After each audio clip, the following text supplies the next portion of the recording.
மரணத்தை எண்ணி கலங்கிடும் விஜய மரணத்தின் தன்மை சொல்வேன். மானிடர் ஆன்மா மரணமெய்தாது மறுபடி பிறந்திருக்கும்.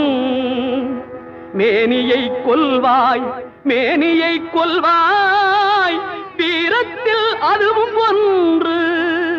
நீ விட்டு விட்டாலும் அவர்களில் மேனி வெந்துதான் தீரும் ஓர் நாள்.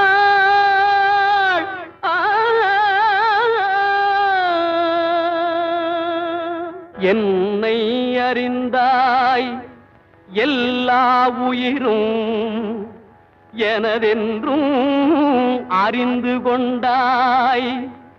கண்ணன் மனது கல் மனதென்றோ